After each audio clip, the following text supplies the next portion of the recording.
बंधुओं, शास्त्रों में बड़ी महिमा है किशोरी जी के। पद्म पुराण में तो इतनी सुंदर व्याख्या है किशोरी जी के जन्मोत्सव की। 1000 एकादशी मल्टीप्लाई इंटू 100 कर दो, जितना आएगा इतना फल मिलता है एक राधाष्टमी का व्रत करने से। अब कई लोगों के मन में भाव रहता है कि मेरे मन में भी ऐसा ही भाव रहता है कि भैया उत्सव है ठाकुर जी को जन्माष्टमी को, उत्सव है राधाष्टमी को, तो फिर काहे को हम लोग भूखे प्यासे रहें, बढ़िया माल छाने। तो भाव तो रहता है, पर शास्त्रों में बड़ी महिमा है।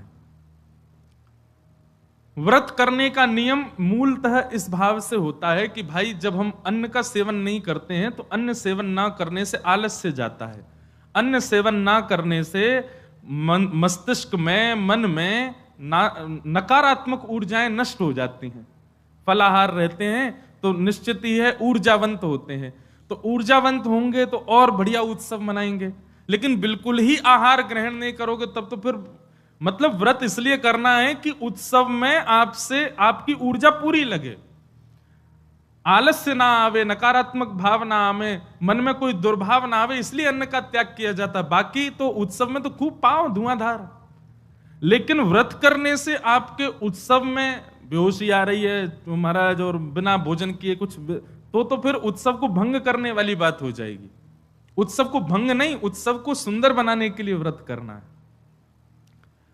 तो राधाष्टमी उत्सव पर इस बार व्रत निश्चित करो, हर बार ही करो। वैसे तो शास्त्रों में दशावतारों में 4 अवतारों के व्रत करने की आज्ञा दी है, रामनवमी और नृसिंह चतुर्दशी, कृष्ण जन्माष्टमी और वामन द्वादशी।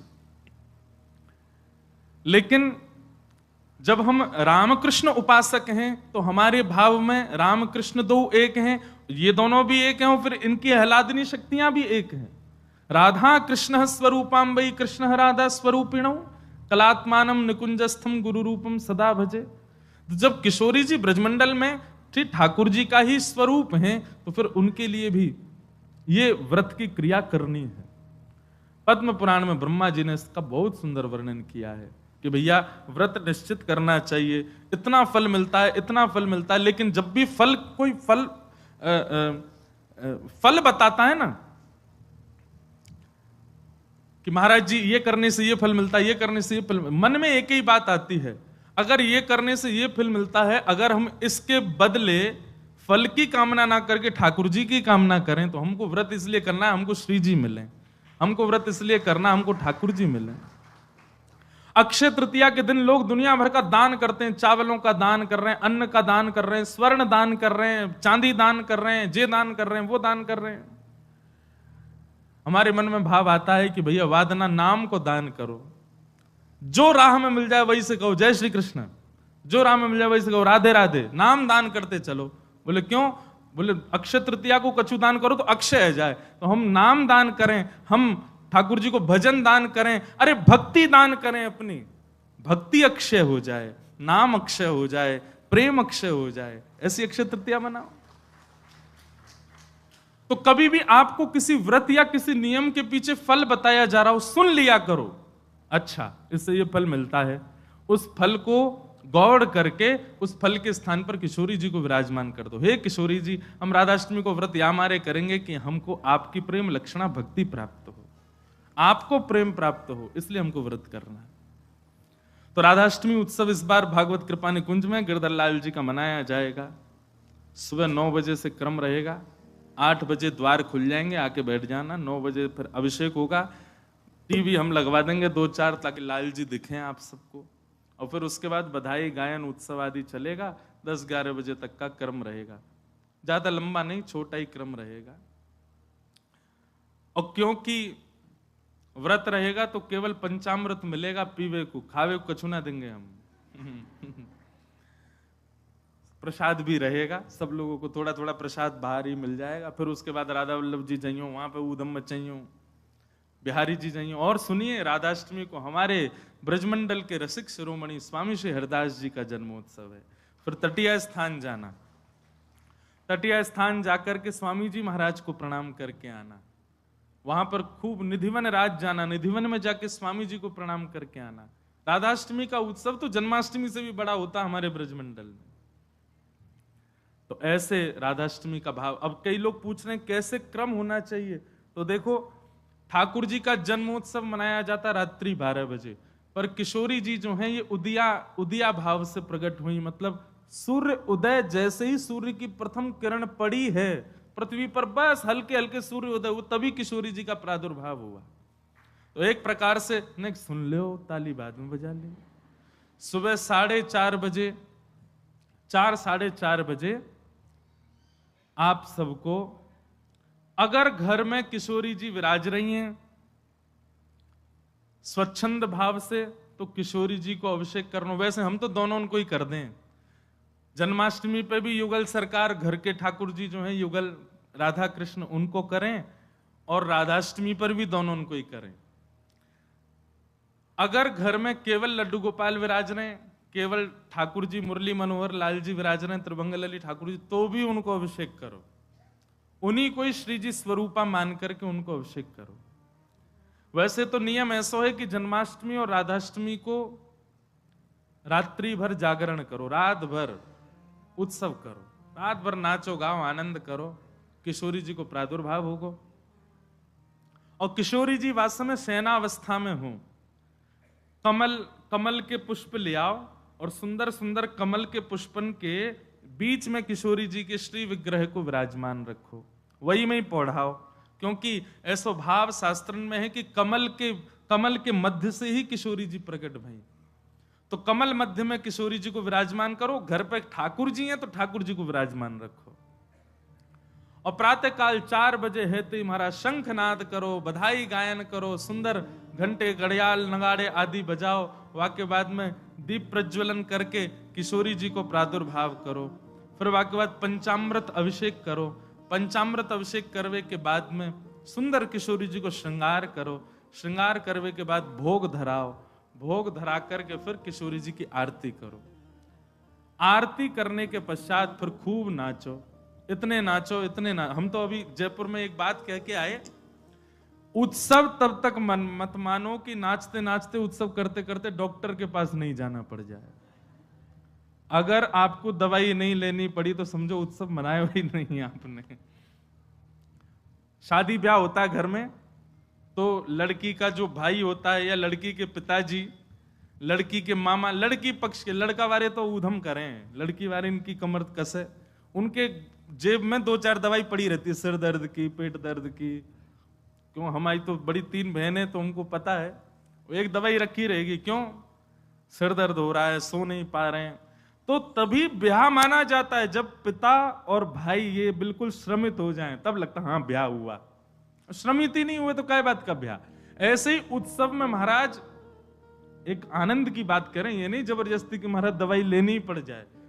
जब तक इतने श्रमित नहीं हो जाओ, इतने नहीं थक जाओ कि महाराज अब कुछ नहीं हो सकता हमसे, पस्त नहीं हो जाओ, तब तक नाचते ही रहो किशोरी जी के आगे, ठाकुर जी के आगे।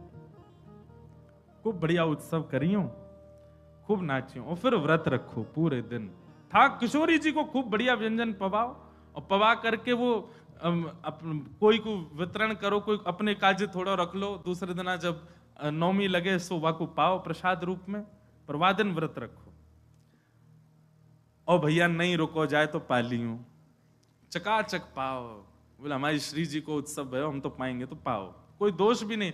व्रत ना करने से पाप नहीं लगता है, पर व्रत करने से पुण्य बहुत होता है हमको, लेकिन पुण्य की नहीं, हमको किशोरी जी की कामना। तो इस प्रकार। और फिर एक नियम सुनो, या तो संभावना बने तो सहस्त्र कमल, 1000 कमल, और 1000 कमल की भावना नहीं बने तो 1000 कोई भी पुष्प, लेकिन सुगंधित होने चाहिए, बिना सुगंध वाले नहीं। मोगरा के हो जाएं, हार श्रृंगार के हो जाएं, गुलाब के हो जाएं, और यदि व्यवस्था बन जाए तो कमल 1000 हो जाएं। किशोरी जी के अभिषेक के बाद, आरती करने के बाद, सब आरती आदि पूजन किशोरी जी को भोग लगाने के बाद, फिर उसके बाद 1000 कमल से श्री चरणों की अर्चना करो। अब अर्चना में तो कई लोग ऐसा भाव रखेंगे कि राधा सहस्त्र नाम गाओ, राधा सहस्त्र नाम से 1000 कमल चढ़ाओ, पर हमारी भावना ऐसी, गोपाल सहस्त्र नाम से चढ़ाओ, गोपाल जी के नाम से एक एक कमल ठाकुर जी, क्योंकि भैया धन धन राधिका के चरण,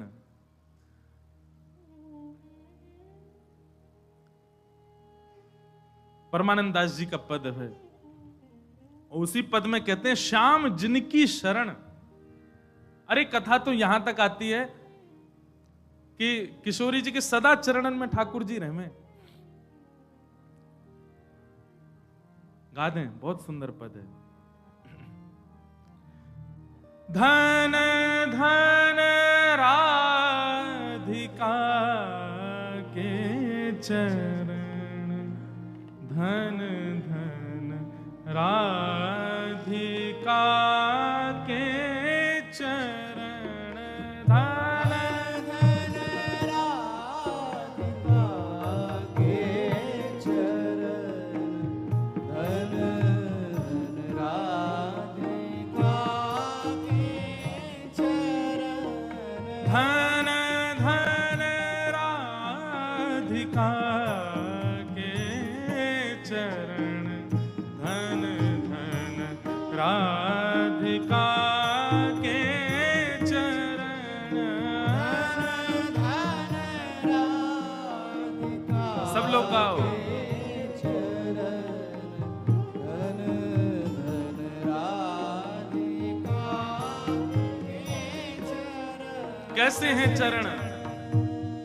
परम शीतल अति कोमल, परम शीतल अति कोमल, परम शीतल अति कोमल, परम शीतल अति कोमल, कमल के सेवरण, धन धन कमल के सेवरण, धन धन कमल के सेवरण, धन धन कमल के सेवरण, धन धन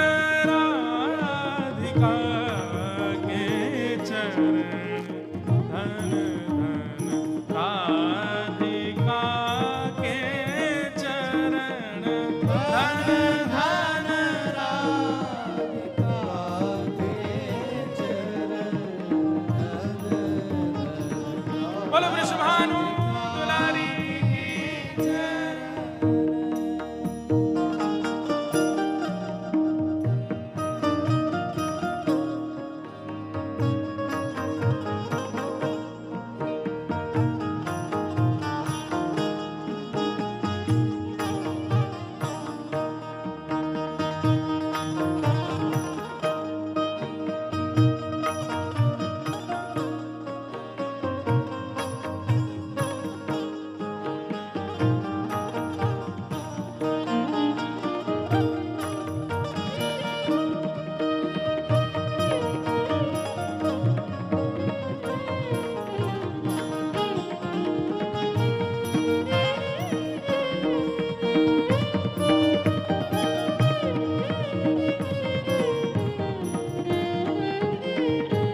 धन धन राधिका के चरण, धन धन राधिका के चरण, धन धन राधिका के चरण, धन धन राधिका के चरण, धन धन राधिका के चरण, धन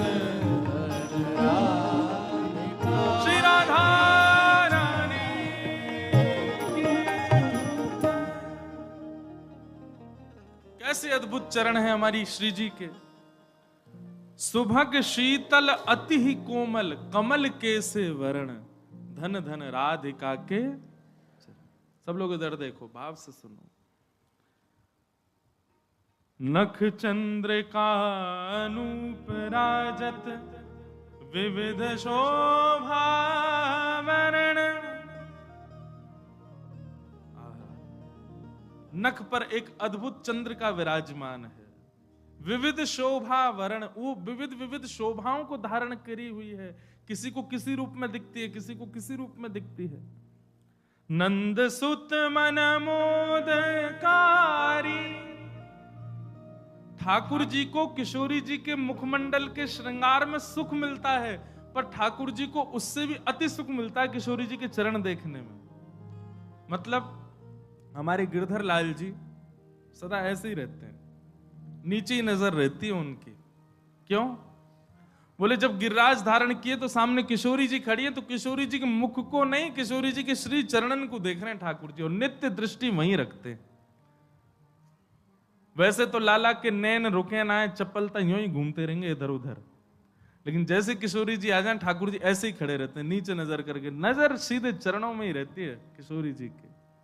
मुख को देखने में भी संकोच करते हैं लाल जी, चरण ही इतने सुंदर हैं किशोरी जी के कि वहीं रहते हैं। नंद सुत मन मोदकारी, मन को सुख नहीं मोद यानी कि अत्यंत सुख मिलता है ठाकुर जी को जब किशोरी जी के चरणारविंदों को देखते हैं। दास परमानंद छिन छिन, श्याम जिनके शरण, धन धन राधिका के चरण, धन धन राधिका के चरण। तो किशोरी जी का अभिषेक करने के बाद, भोग लगाने के बाद, आरती करने के बाद सहस्त्र कमलों से गोपाल सहस्त्र नाम पाठ करके किशोरी जी को चढ़ाओ। और वैसे तो देखो भाव बहुत सारे हैं, पर मेरा भाव तो यह है कि ठाकुर जी के नाम से किशोरी जी के श्री चरणन में पुष्प अर्पित करो। पर यदि राधा सहस्त्र नाम से भी करोगे तो कोई दोष नहीं, बल्कि किशोरी जी तो सब सखियों से कहती रहती हैं, बोले कि हमारे बीच में रहो तो राधा राधा नाम उच्चारण करते रहा करो। तो ललिता जी ने एक बार पूछी, बोले हे श्यामाजू, आपके निकुंज में बैठ करके राधा राधा क्यों बोले? आपको इतनो प्रिय अपनो ही नाम? बोले मुंह को प्रिय ना है, तो बोले मेरे चित्त में श्याम सुंदर बैठे उनको प्रिय है। तो राधा राधा आप उच्चारण करेंगे तब मेरे चित्त में विराजमान ठाकुर जी सुनेंगे तो उनको सुख मिलेगा, उनके सुख के लिए मेरो नाम गाओ। तो यदि राधा सहस्त्र नाम से भी अर्चना करो तो भी ठाकुर जी प्रसन्न होंगे, और गोपाल सहस्त्र नाम से करो तो श्री जी प्रसन्न होंगे। तो दोनों भाव से आपको जो बढ़िया लगे। और कई भगत तो ऐसे भी यहाँ बैठे हैं, वो तो 2000 कमल लाएंगे, पहले राधा सहस्त्र नाम फिर गोपाल सहस्त्र नाम, दोनों उनको प्रसन्न कर देंगे। तो इस प्रकार किशोरी जी का भाव रखना और फिर पूरे दिन बढ़िया उत्सव मनाना। यहीं आ जाना 9 बजे, फिर राधा वल्लभ जी जाना, तटिया स्थान जाना, पूरे दिना ब्रजमंडल को ही रखियो वादना, तो ब्रज तज और कोई भावना चित्त में आवे ही नहीं। ऐसा भाव किशोरी जी के जन्मोत्सव पर रखिएगा। आप सब लोग खूब भाव से राधाष्टमी जन। और एक बात तो मैं भूल ही गया, हाँ, दान जरूर करना। ब्राह्मणों को बुला करके, घर में कुछ संत जनों को बुला करके, स्वयं मत पाना पकवान, उनको पवाना, उनको खूब दान दक्षिणा देना। काय बात की? बोले बधाई है, हमारी लाडली जी प्रकट भई है, वाकई बधाई बांटते रहो। नहीं तो कछु नहीं चले तो 10-10 की गड्डी ले लियो और पूरे टम्पू और रक्सान में घूमते, सबन को बांटते चलो, लो भैया हमारी लाडली जू की बधाई है। अरे उत्साह, ये तो मैं बता रहा हूं मंच से, ये बताने वाली बात नहीं, आपके मन में अपने आप आनी चाहिए ये सब बातें। हमारी लाडली जी प्रगट भैया, हम कहा करें आज।